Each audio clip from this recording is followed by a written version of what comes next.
class, welcome to the second video of today's lecture. For this video, I'm going to basically work on the last part of the worksheet, of worksheet 15. Alright, so let's get on with this. So last time we finished, the last video. The last question we looked at was mowing the lawn, so that was question 8. And the question directly after that says, recall that Ben entered the bike trail at mile marker 58. So this refers back to, I believe, worksheet 14. And rode at a constant speed of 3 miles every 12 minutes. And the question is this a proportional situation? All right, so let's actually try to draw a table. So this is the question where we have Ben entering the trail at 58th. So this is time. And there's always this earthquake. So this is time, and this is going to be miles. So at time 0, Ben's going to enter the trail at 58. And then at 12th minute, it's going to be 3 extra miles from 58. So it's going to be 61, and then 24 is going to give you 64, ... All right, so are all directly proportional, no, sorry, wrong question. Is this a proportional situation? Okay, so let's have a look. So if the two quantities were actually proportional, let's have a look at time divided by miles. Well, for the first column, let's just ignore it because we have a 0. From the second column, we have 12 over 61 for the second column, and then for the third column, we have 24 over 64. And are these two the same fraction? And the answer is no. So since the ratio or the quotient is not the same, it's not a constant, we can see that time and miles are not directly proportional. Are they inversely proportional? Let's have a look. So let's have another row of time multiplied by miles. And then what we're going to get is 12 times 61, which I have no idea what this is. 732, I believe. Let's actually do a quick calculation. So 12 times 61, 732, yes. And then 24 times 64 is going to be 1536. All right, so the product are not the same, which means time and miles are not inversely proportional either. So the question of, is this a proportional situation? The answer is going to be no. However, for the question of, is it linear, we can see that this is actually linear. We actually looked at this in worksheet 14, but to reiterate, what we get is we have an arithmetic progression for time, and the two quantities are going to be in a linear relationship if miles part is also an arithmetic progression. And we can see that it is, because the numbers constantly increase by 3. So we have a common difference of 3 for miles, and then we have a common difference of 12 for time.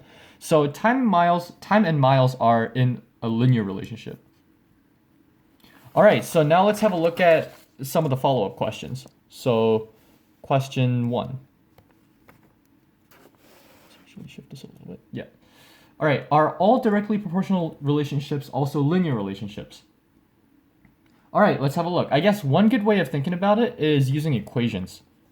Or at least, this is the easiest way for me to think about whether proportional relationships are also linear relationships. All right, so all directly proportional relationships have the equation y is equal to mx. Right? Because we require y over x to be a constant. So that's why we have y equals mx. All right. Does this fit into the form of linear relationships? And it is, because y equals mx is a special case of the equation y equals mx plus b with the constant term b equaling 0. So if b equals 0, we get y equals mx, which is also going to be linear. So the question of, are all directly proportional relationships also linear relationships? Yes, they are. Like, proportional relationship is a special case of a linear relationship.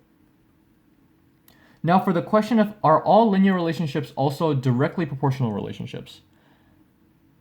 We saw one of the counterexamples in the previous question. In the previous question, we had a bike trail entering at the mile marker of 58, and that was not a proportional relationship, but it was linear. So from that, we can actually see that not all linear relationships are also directly proportional. So that was question 1. Let's have a look at question 2. Question 2 is, explain how you can tell the difference between the two terms, between the two in terms of tables, equations, as well as in terms of graphs. Okay, so we basically had a look at the equation part. So for equation, the proportionality is y is equal to mx. This is the proportion. For the linear one, however, we have y equals mx plus b. So if b is anything other than 0, then it's going to be linear, yet not proportional. And if b is 0, then we're going to have both linear and proportional relationships. All right, and then for in terms of table,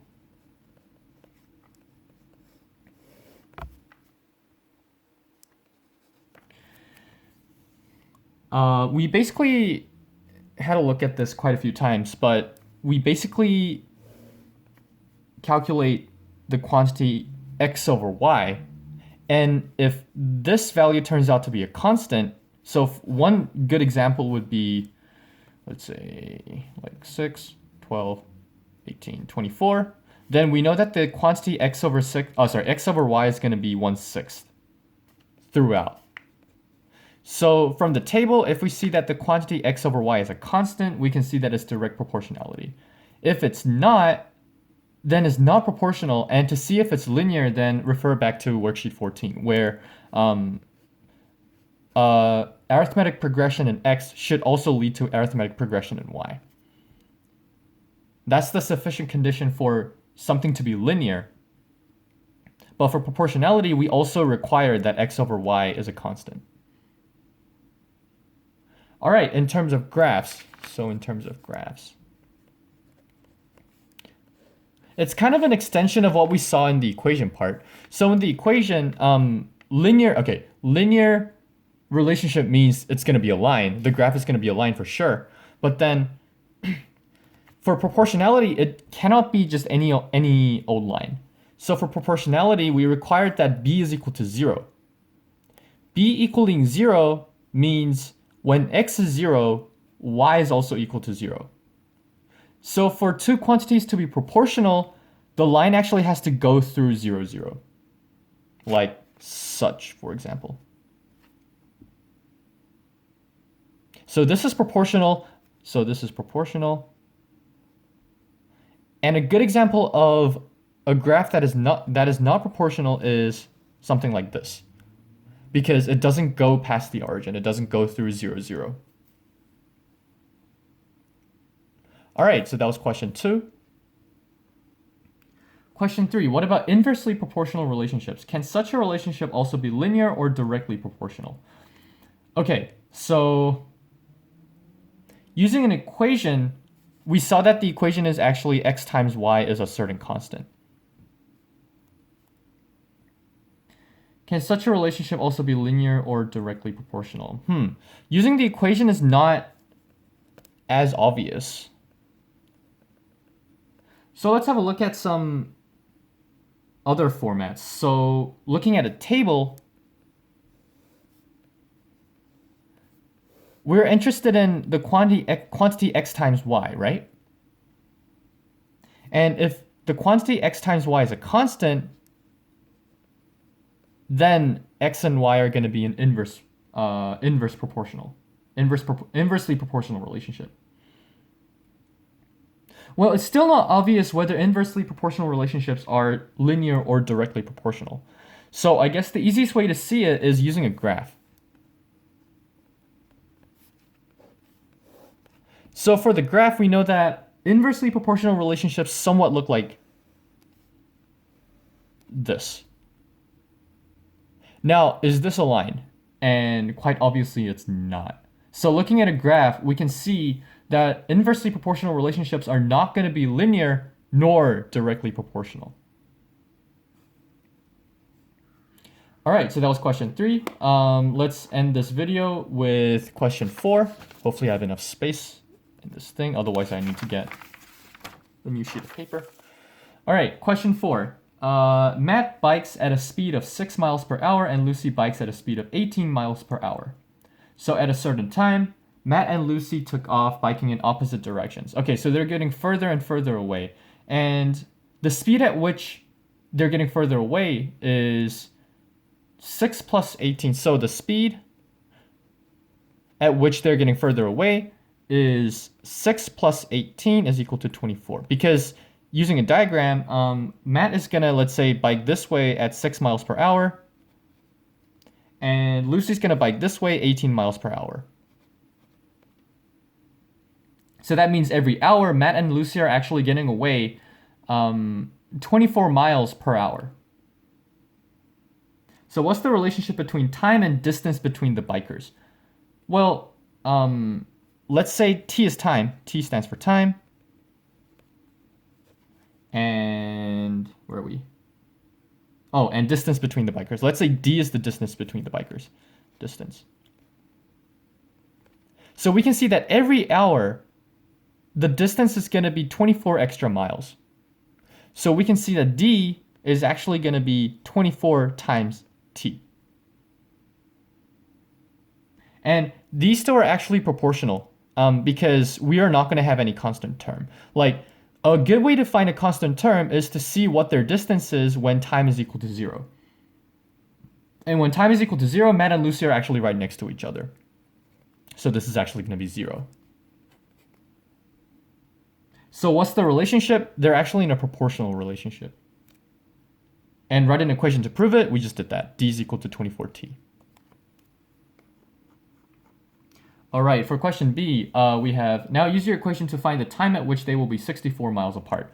That's just direct substitution, right? So for B, we want to look at what time is the distance going to be 64 miles. And we just substitute, we just substitute it in, and then we're going to get 64 is equal to 24T. So T is just going to be 64 divided by 24, which is, let me see, that's going to be 2 and what is that? 2 2/3, I believe. 2 and 48. 6. Yeah, 2 2/3. That sounds about right. All right. So if it's 2 2/3, since we're talking about time, we can actually convert this 2 2/3 hour into 2 hours and 40 minutes. So at what time are they going to be 64 miles apart? It's going to be 2 hours and 40 minutes after 2:34 p.m. So that's going to be 4. Nope, not even 4. What is that? 5:14 p.m. Yep, 5:14 p.m. So that's the answer for question B. And then last but not least, we have question C.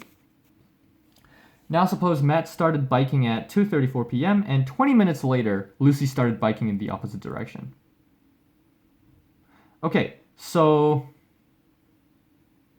this is going to be quite hard, but then I guess we can solve this question by shifting the point of view and say, let's say t equals 0 is at, where are we?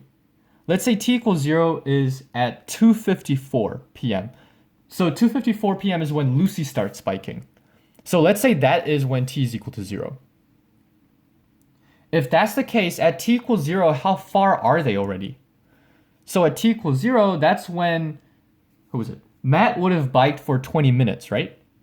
So Matt would have biked for 20 minutes. And that means Matt would have biked for 20 times 6 because Matt bikes at 6 miles per hour. That would be 20 Actually, no, not 20 because it's minutes. So 20 minutes is a third hour, a third of an hour, and then a third of an hour is going to be what? A third times 6 is equal to 2 miles. So when t is equal to 0, they actually start 2 miles apart. So if we find the equation again, the distance is actually going to be some mx, like let's say mt actually. So d is going to be 24t again because they're still going to get further away from each other at 24 miles per hour. But then when t is equal to 0, they're actually 2 miles apart. They actually start at t equals 0 when their distance is already 2. So this is the equation, and the question is, at what time will they be 64 miles apart? So we just substitute. Solve for this equation. 62 is equal to 24t. And then t is going to be 62 divided by 24. And the number actually starts to get uglier. This should be 2 and... what is it? 7/12, I think. So that is 2 hours and 35 minutes. Because each hour is 60 minutes. So 7/12 of an hour is going to be 7/12 times 60, which is 35. So it's going to be 2 hours and 35 minutes after 2:54 p.m. Yeah, so it's going to be 2 hours and 35 minutes from 2:54 p.m. So that's going to be, what is that going to be? That's going to be 5:29 p.m., I believe.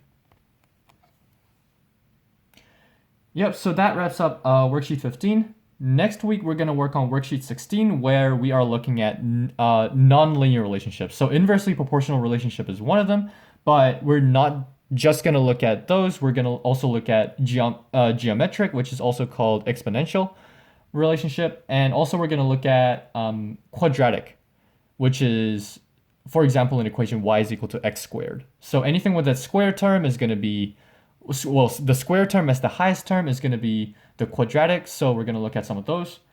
So until then, again, stay safe, and I hope you have fun inside, and I'm going to see you next week.